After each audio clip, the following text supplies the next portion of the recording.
Buenas tardes, profesor. Mi nombre es José Antonio Castillo y yo voy a hablar sobre la planificación deportiva y cuáles son los insumos que necesitamos para una planificación. Vamos a iniciar. Primero que todo, vamos a tener muy en claro sobre qué son los principios del entrenamiento deportivo. Los principios del entrenamiento deportivo son reglas que nos permiten a nosotros los entrenadores guiarnos para la aplicación en distintos deportes. Esto hay que tenerlo claro, ya que por lo menos nosotros tenemos que basarnos en estos principios para una estructuración en nuestro plan de entrenamiento. Dentro de estos principios yo encontré algunos que yo considero que son importantes, como el principio de la unidad funcional. El principio de la unidad funcional es entender que el atleta es totalmente una persona, es un conjunto de sistemas que funcionan como uno solo. Tenemos también el principio de la multilateralidad, que está centrándose más que todo en el desarrollo de las bases del deportista. Tenemos una multilateralidad general que por lo menos busca la generación de bases de la forma deportiva, y la multilateralidad especial que se centra en la búsqueda de esta forma deportiva, pero con la especificidad de las distintas disciplinas deportivas. Bueno, acá podemos ver también el principio de la individualidad. O sea, este principio hace más que todo referencia a que por lo menos no todos los deportistas van a responder a una misma carga, ya que por lo menos si nos damos cuenta, un delantero y un arquero tienen distintos papeles durante la competición. Entonces, estructurar eh, unas cargas específicas para cada uno sería lo esencial. Esto aplica para todos los deportes colectivos. Tenemos también el principio de la sobrecarga. Me parece bastante interesante recalcar que por lo menos nosotros tenemos un umbral en el que por lo menos si nosotros trabajamos por debajo del umbral, vamos a estar manteniendo nuestro rendimiento. Si nosotros trabajamos por encima del umbral o en el mismo umbral, vamos a generar nuevas adaptaciones en el organismo del atleta. Y si nosotros nos exigimos por encima de ese umbral, podemos generar incluso lesiones, podemos generar el principio del sobreentrenamiento, que sería contraproducente para nuestros atletas. Bueno, vamos a seguir. Sobre la preparación física, hay que entender que, pues, ¿no? Que esto lo vamos a utilizar muchísimo para la preparación física, ya que por lo menos la preparación física busca, pues, ¿no? Garantizar unas buenas bases para el desarrollo de las capacidades motoras de los atletas y sus capacidades físicas, ya sean condicionales o coordinativas.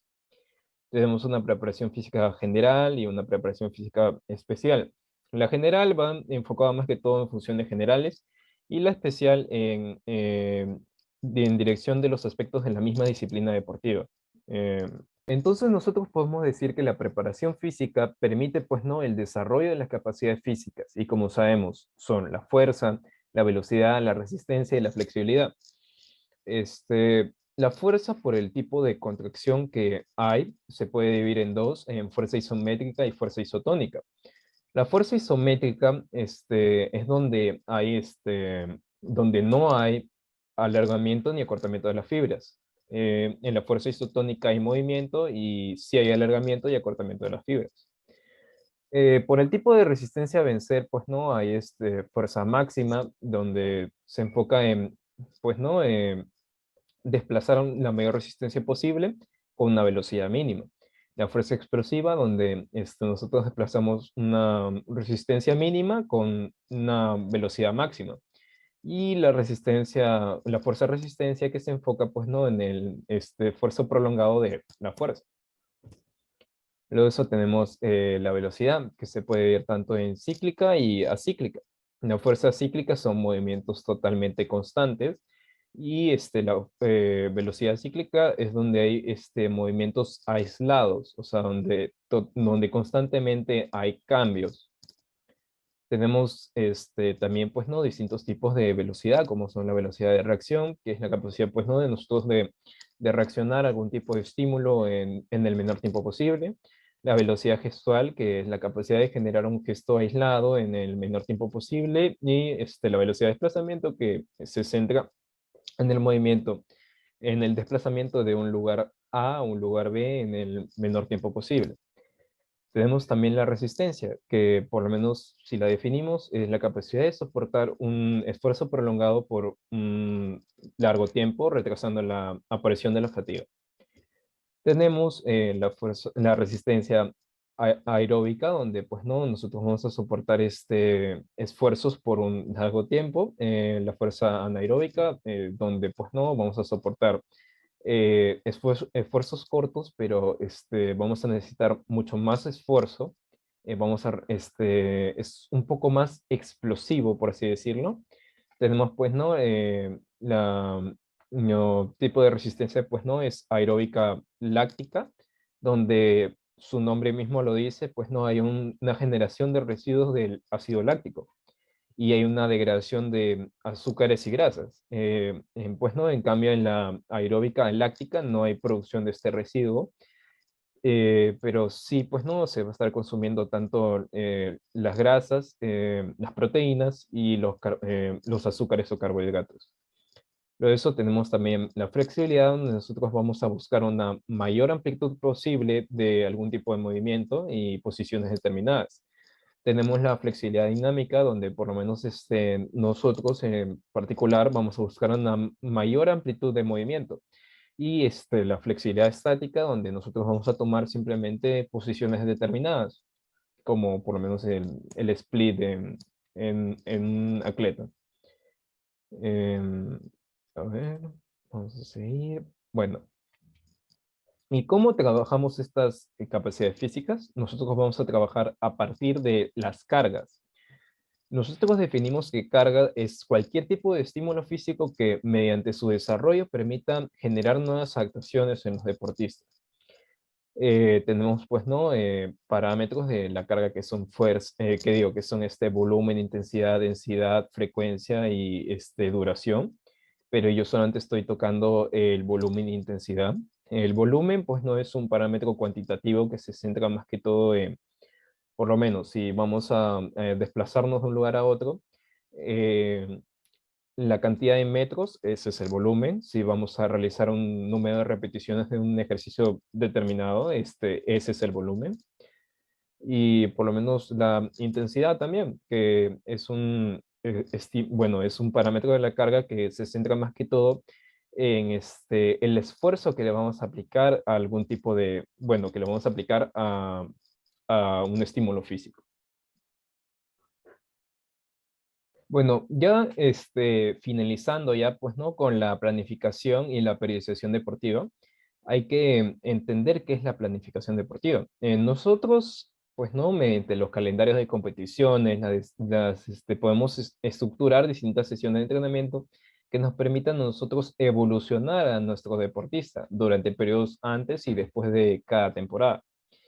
Dentro de los componentes de la planificación podemos encontrar tanto, pues, ¿no? El macrociclo, el mesociclo y el microciclo. Y también, pues, ¿no? Las sesiones o unidades de entrenamiento. El macrociclo, pues, ¿no? Tiene distintos periodos como son el periodo preparatorio, el periodo precompetitivo, el periodo competitivo y el periodo de transición. Aquí. Bueno, eso fue todo respecto a la planificación, pero en priorización nosotros profundizamos un poco más. Dentro de la priorización, el macrociclo tendría, pues, ¿no? Distintas fases, como son la fase de adquisición, donde está el periodo preparatorio. El periodo preparatorio se centra más que todo en la adquisición de buenas bases para adquirir la forma deportiva. La estabilización, donde, pues, ¿no? Hay un periodo competitivo y precompetitivo, donde se centra más que todo en la adquisición en la adquisición de la forma deportiva, pero con enfoque a la disciplina deportiva. y la pérdida temporal o transición, donde normalmente en el alto rendimiento siempre hay, pues, ¿no?, lesiones y tiene que pasar por una etapa de recuperación, de descanso o de transición a otro nuevo macrociclo. Tenemos tipos de microciclos como son el microciclo ordinario, el de choque, el de aproximación, el competitivo y el de recuperación. Tenemos tipos de mesociclos también, como son el entrante, el básico, el desarrollado, el estabilizador, el de control, el precompetitivo, el competitivo, el mantenedor y el de restablecimiento. Bueno, centrándome más que todo ya en mi deporte, que es el taekwondo, yo pues no consideraría este tipo de características competitivas del taekwondo para recién, mediante esto, poder estructurar una planificación deportiva. Por lo menos, pues, ¿no? Tendría que considerar tanto la exigencia de real en la competencia, o sea, cuánto tiempo se va a exigir durante la competencia, el calendario de competencias, que también es muy importante, antes de la planificación, el nivel de los taekwondistas, que puede ser muy distinto entre atletas, el sexo y edad y la categoría. Esto es muy importante por distintas razones aquí, porque por lo menos, según lo que yo me pude informar, es que por lo menos la potencia en mujeres, o sea, la diferencia entre sexos, por lo menos en mujeres, la potencia de pateo es menor, la masa muscular también es menor y los cambios hormonales es mayor en mujeres. Entonces, yo consideraría esto como un factor a considerar antes de estructurar un macrociclo. Tenemos también, pues, ¿no?, las diferencias de categorías como son infanto-juveniles, juveniles, mayores pues, ¿no?, o distintas categorías. Pues no, y también ya ahorita tendría las cargas de entrenamiento donde tendría que factores a considerar, pues no, como el tiempo efectivo en combate, la cantidad de patadas realizadas, en las técnicas más frecuentes, las técnicas más efectivas, los niveles de lactato y la frecuencia máxima. Y bueno, para diagnosticar a cualquier tipo de taekwondista, estos son los parámetros, por lo menos como grasa corporal, la masa muscular, la fuerza explosiva, la agilidad, la movilidad, el VO2 máximo, el 1 RM y el umbral anaeróbico.